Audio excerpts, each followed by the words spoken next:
What's going on? Boys, thanks to our patrons and Fiverr customers, arm yourselves, life stuff. After yesterday's kerfuffle, I made some adjustments, so if I sound louder than I normally do, it's because I can't hear myself. But at least it's recording, and maybe it'll go back to normal. We're talking about a lot of stuff today. I'm not sure if we'll get to all of it, but we'll try. We'll start with dreams. Another weird dream I had, and some ideas about dreams. I dreamt I was working at a fast food restaurant as a manager, but not just a manager, the chief manager. If you walk through the fast food restaurant past all the slime and tired, sad people and disgusting shit, it opens up into an office that almost looks like an apartment in the American Gardens building. So, Dream is starting off strong. My unconscious is reminding me that I'm not shit. The God Emperor of McDonald's thanks you. But then my old boss showed up, and I haven't thought about her in a while. And I dream often, but I typically remember only snippets. And I know this dream went a lot further and a lot longer, but here it was vivid. I think certain people have aspects. You can see it in their demeanor, in their actions, and even in their facial structure. She always struck me as a well intentioned jackal. Someone trying hard to be decent by not common decency standards, if that makes sense. So she shows up and hyperreality. At once, she looks normal and she looks like a jackal. But not just resembling a jackal, but not human. Like the aspects you notice about people are brought to the surface without anything about them being different physically. So we're standing in the lobby catching up, and I feel embarrassed. Probably because I didn't stand up for her enough. She was doing my job, but with greater stakes and. Wow, my fucking voice went all gravelly, Jesus.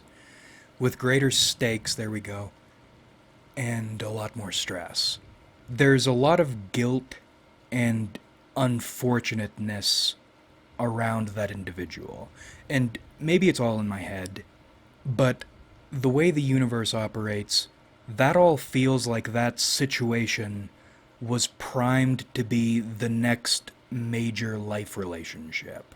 But something in me said, no, you really don't want to do this. This is going to end disastrously. And she gave me just enough reasons not to ignore my instincts. So nothing happened. And now it's all over. I think it's possible to feel regret even when you've done everything you were supposed to do, made all the right decisions. And that's a weird feeling because it feels bad the way regret typically does, but there's also a triumphant element. And I think that comes from dodging a bullet, not knowing what would have happened, but knowing it wouldn't have been good. Anyway, we're catching up in the lobby, and she's explaining corporate things to me. And I wish I could remember what she was telling me. I know she was explaining to me how to deal with problems that were incoming, hadn't arrived yet. But while this is going on, there is this girl at the register, one of my employees. And again, in that dream way, I know she, this cashier, is down with the Skimmerlit system. She's a soldier. She had blonde hair and blue eyes, but the same jackal aspect and facial features as Old Boss. But she's staring daggers into Old Boss. She's not saying anything, she's just standing at the cash register, staring with contempt. And I don't know what to make of that, because I think she's the one who has shown up in my last 3 dreams. Not in chronological order, but this year. blonde hair, blue eyes, and into me, or into what I'm doing on a sharpened level, ready to stab somebody. And I don't know what it means that she keeps showing up. Because I don't associate with blonde people. I find them repulsive with their fucking grody blonde hair and their weird, like, if Gray's eyes weren't black, they would be that colored blue. Like when you look up pictures of dogs with human eyes, it's always those weird blue eyes. I don't associate with them. So I don't think she represents someone I know. I don't know what, or I don't think she would represent my ideal partner, because that's not what my ideal partner is. But she keeps showing up in relationships or relationship adjacent roles. She's creepy. I always feel she's on my side, but she's creepy. And it felt like a horror movie. I'm speaking with this jackal woman who is giving me omens and explaining strategies to me, while this thing is standing almost out of frame in the background, dead staring. Like in those scenes in It Follows when the thing, you can see it approaching from a distance and then you realize, oh shit, that's not just a background character, that's something. That's how it felt. And then next, I'm standing with Old Boss overlooking, or on a cliff overlooking this huge river. And there's a vehicle nearby, and blonde woman is there again, leaning against it, again staring daggers into Old Boss. But Old Boss is pointing down across the river, and they weren't sharks. I don't know if they were carnivorous fish or reptiles or something, but there are lots of somethings in the water swimming around looking for a meal, and there are tons of skeletons floating. And this is exciting because this feels like one of those, a stupid, we're going to make this extra vivid so you don't forget it, this is important, dreams. But again, I don't remember what anything Old Boss was talking about, but I know she was gesturing and orating like an oracle. Look below and witness what lies ahead. And I know she was... Well, I don't know. I'm pretty sure she was explaining to me what the symbolism of all this was, but I don't remember any of it. And right now, I don't know what to make of any of the symbolism in this dream. But all day I've been thinking about it, trying to put it together. So, first thing that comes to mind when you think about skeletons, or when I think about skeletons, what is it? It is the 434 sigil. The one we've been closing videos out with for some time. 434 bodies floating together. Now, when I made the sigil, I was thinking of these skeletons as lying together in a mass grave. But thinking about it, they could be floating together. And then the numbers, Mason. What do they mean? Well, for a long time, I was thinking strictly in terms of body count.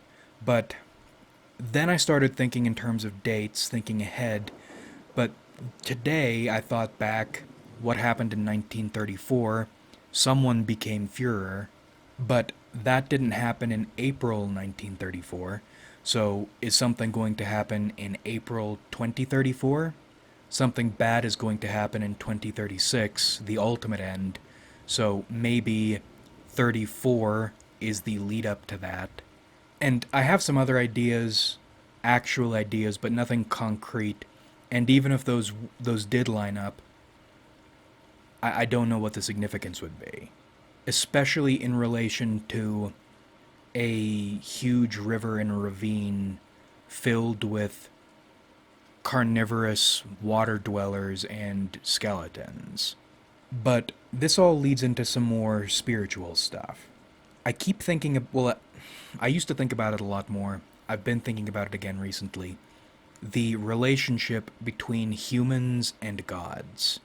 Because I'm still convinced gods, or at least our gods, are not as powerful as we think they ought to be. If you're infected with a virus that's going to kill you, you might conceive of yourself as greater than the virus, or viruses, but, and maybe you are technically greater, quotes, than the viruses, but in reality, the viruses are going to kill you. And apparently by this point, you can't do anything about it. A god can't do anything about it. No number of other gods can do anything about it. These little things are about to topple something beyond their comprehension. I think we, not we as in all people, but we have a collaborative relationship with our God. Imagine someone locked you in a prison that is slowly running out of oxygen. There's no way out. But someone outside contacts you, not the person who locked you in, and asks you to perform a series of tasks before you croak. And the reason for performing these tasks, if it's given to you, if you can comprehend them, or let's assume you can't comprehend them, it's beyond your understanding. All you know is that someone outside who did not intentionally fuck you over needs you to do some things. So you can either do some things and die, or you can sit still and die. And in that situation, what are you going to do? I'm going to act to try to feel useful or to feel something before I die instead of just sitting there and dying. I think we're in a similar situation, or I feel like we're in a similar situation. Our God didn't put us here and can't get us out. Nonetheless, certain things need doing, and other people aren't going to do them. What things and to what end? I'm not sure. But I'm dying, and I want to feel useful before I die. And that's another thing. You know the way you repeatedly rediscover something you've already figured out? I rediscovered the idea there's no way out for us. I don't think it's possible for us, with our limitations, to escape the Matrix. Meaning, all that's left for us in this rank prison existence are the self-set objectives we would like to achieve for ourselves, and the from somewhere else objectives that won't make any difference for us, but might have some impact in some way, somewhere we'll never see, in ways we'll never understand. And that's grim. That's not enough. You'll hear people say, or hyper-atheist people say, I think just living and living your best life is enough. That's not enough. But it's all we have, and it's better than nothing. At least you get to feel something before you die. I think considered sleep is one of our forms of prayer.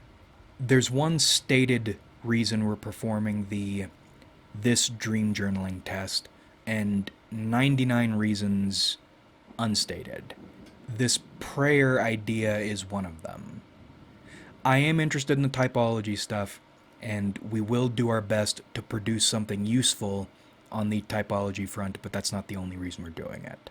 I'd like to get SOA types in the habit of paying closer attention to their dreams. That doesn't mean waking up early every day and scrambling to type up multiple pages of dreams. Instead, it's more like, or it would be more like, waking up, going about your day, realizing you dreamt about something last night and certain parts of it stuck out to you, and recording a sentence or two about what stuck out to you. And then more if one feels so inclined. But in my experience, if something sticks out to you and you write one sentence, a year later you read that one sentence and then a lot of it comes back to you. So, and having a crystal precise log of all your dreams is not the goal. The goal is to pay attention. How many times in fiction have you noticed something that sticks out and then forgot about it, and then it turns out to be a Chekhov's gun, or worse, it does not turn out to be a Chekhov's gun, but you really suspect it is, but you haven't put together how yet? I think analytical dreaming is a way to sift messages out of the noosphere, or wherever dreams come from. Dreams are very useful. And if you can get a bunch of people in the habit of paying attention to their dreams, maybe, was it Nietzsche who said, God, what was it? You might have the key to my cage and mine to yours, or I to yours, something like that. We had the interstates, then we had the internet.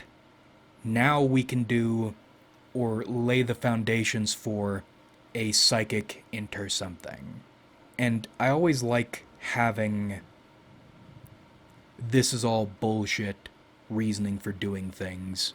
If nothing else, it is entertaining and it is a practice both in attention and in organization. And I'm wondering if there is a correct or more effective way to dream. For example, my tarot readings. My best readings happen when people do not give me context. Because the more you tell me about yourself, the more, even if I'm trying not to, I'll want to read into you more than into the cards. Whereas when I'm reading only into the cards, the readings tend to be purer, and after the fact, sometimes I find out they're more correct than they probably would have been if people had told me what they wanted me to tell them. Because, in my experience, when you're doing magical shit, if you're trying to waterbend, you're doing it wrong, and you're gonna get shit results. Whereas if you try to capture the waves as they roll in, you're going to get much better results. You're creating an environment conducive to psychic shit, not trying to force psychic shit to happen. You don't force psychic or magical shit to happen, you channel it. That's why atmosphere and decorations are so important. You think it's showy, it is showy. You need it to be showy. If you want...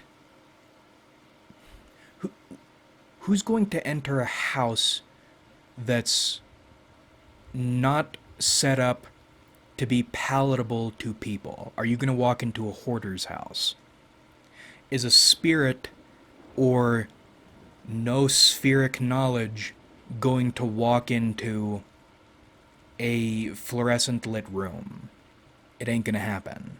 That's not romantic enough, or that's not eerie enough. I think when it comes to doing magical shit, how you feel is very important. So, if you want Halloween spooky magic, you set up a Halloween spooky environment, and you'll get lighter results, if any, because you aren't guaranteed results. Whereas if you want fucked up magic, you do what you do in a fucked up place that scares you, and then fucked up things happen. And then next on the topics list, I wanted to talk about shame and sexuality. The issue is, The way I envisioned this video in my head, the segue would have been much easier. Didn't turn out that way.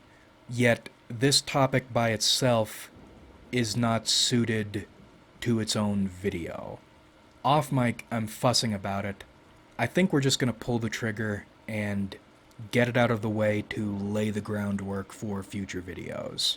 Someone complained about the way I reference shit from 5 years ago, but to me, as long as it's on the record, then it's fair game to reference without explanation. According to my own rulebook, anyway. I could reference things I haven't talked about with no explanation, but part of what I'm trying to do with this channel is make investment rewarding. I know newcomers come to this side of the channel and bounce off because they have no idea what I'm talking about, but good. I don't want them here. Do the annoying lore research or read the room and go with the flow. Frankly, I think it's possible if someone wants to get into this side of the channel, they don't need to go back. If they keep up with the current flow, they'll get it.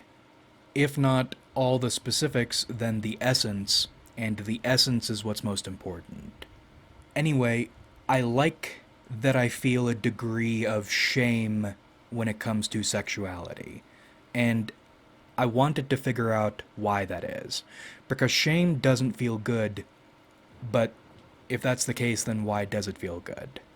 I think it comes down to the idea if anything is permitted or expected even, then what's the fun? And similarly on the hyper-Puritan side, if it's destroyed utterly or it's life-endangering if you engage in it, you read a banned book, you get your head chopped off, that might be too much of a risk.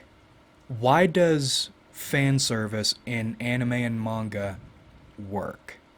Well, you have people who claim, not just in anime and manga, but in life, sex isn't everything. And you're right, it isn't everything, but it's really important. It's vital. I think that's one of the reasons all these American shows don't really click with me. And of course why at least the first 2 seasons of Mad Men did. If you make everyone sexless, then they don't feel human. And actually they're harder to empathize with. Because how can you empathize with characters you can't imagine, even theoretically, spilling or receiving a load and enjoying it? You're expected to identify with insects. Shrek, The Incredibles, Teen Titans, they all have this element to them. And none of those shows or movies are fan servicey in the way anime or manga are, but those elements are accounted for. They're there, they're important, because sexuality and romance and love are important to people. But then you go over to the other end. At what point does narrative stop being narrative and become strictly pornography, which is equally not entertaining, or it doesn't grip your soul? It happens when sexuality is all there is, and it's expected, to the point there's no danger in it. What's going to give you, as a human being, earlier in your life, more of a rush? Sneaking and drinking soda pop late at night? Or taking your first shot of spirits when you aren't supposed to? Sneaking it. It's the latter, and it's because you aren't supposed to. How many times in your life have you wanted something you couldn't have, or some risk to it, and then you ended up in a situation you could get it whenever you wanted, and then it became meaningless to you? There's no joy in this. There's no rush. Because it's not the thing, or necessarily the thing that's the joy, it is the rush of getting something you aren't supposed to have and liking it. If you have it all the time, it doesn't work. There's no excitement there. And I think that's why I'm picky sexually, and why I don't just partake in my kinks, but relish in them. With the kinks, because they aren't acceptable. And there's also the ever useful introspection side to those. But I feel shame about sexuality generally, probably in part thanks to a Catholic upbringing and a weird childhood. But it's like what Norm MacDonald said about sexuality. His idea was there is something inherently shameful about it, and that's why you don't walk around naked. Now, personally, I don't think sexuality is inherently shameful, but feeling like it is useful. Because to clarify what I said a moment ago, it's not, I don't think indulging in something all the time is what tires it out. It's the acceptability of it. Indulging when something is acceptable that gets boring quickly. Alcohol is legal. Why does drinking never get old? Or maybe that's just the alcoholic in me speaking. Alcohol never gets old because although it's legal, it is wildly dangerous and shameful. Alcohol takes you back to your birth. If you're drinking right, you end up bleeding, naked, and screaming like Willard in Trang. Or no, it's in Saigon. Shit. Still in Saigon. In the same way, that puritanical shame around sexuality is what keeps it exciting. If you didn't feel bad and gross, would you enjoy yourself? And because that shame stays, it keeps things alive. I think because abstaining and then going on a bender in anything is lame. I don't like bender alcoholics. I don't like what the fuck is that? Like going away for like a month and then coming back and we're not going to leave the bedroom for 3 days. That's lame. Maintaining a well of emotions that always nourishes you, however seldom or frequently you drink from it, in my opinion, is a lot better. And I bring all this up for a few reasons. One, because it's been on my mind, but two, I think the principle behind this is going to be important at some point in some way, another surprise tool for later. Oh, no, that's what it is. It's fascism. Everything good in life has a coital energy to it. Present, so not destroyed as in the Puritan fashion, but not overwhelming, overdone, or overbearing as in the strict pornography sense. These ideas are important on an organizational level. How do you attract people to your cause and keep them loyal?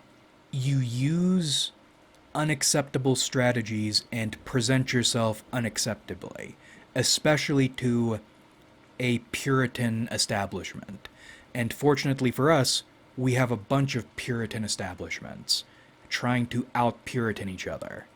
And then you don't overdo it, meaning you don't make that friction the focus. The friction is one of the tools in your toolbox marching toward whatever it is you are trying to accomplish. So you aren't Mr. or Miss Edgy for edgy's sake. You use unacceptability in service of your something. So you aren't Puritan and you aren't a porno. That's exactly what you are. You are a high-tier manga or anime. You aren't here just for indulgence, but indulgence is on the table and you will indulge sometimes, and that balance, I think, is what keeps people interested. You're pissing people off and you're willing to piss people off. You're good at pissing people off, but pissing people off is not all you're doing, and that's rarely what you're setting out to do. It's a consequence of your pursuit. And anyway, to achieve this effect well, you need a bunch of contrasts. You need establishment or Puritan type people on one side, and you need people who are trying to be subversive but don't really have a goal for themselves. They don't have a vision, so all they do is do the subversive stuff with no essence and embarrass themselves and bore people, and that's why, superculture and infraculture reinforce each other. That's why vanilla sexuality is boring and Camarilla S&M is lame. You have no soul. If you're vanilla, you're attracting the droniest drones. If you're Camarilla, you're attracting lame-ass drones without essence who want to feel different from other drones but don't have that dog in them. In summary, think sexually, think sleepily, think shamefully. We are making the mother of all omelets. Like if you enjoyed, subscribe if you haven't.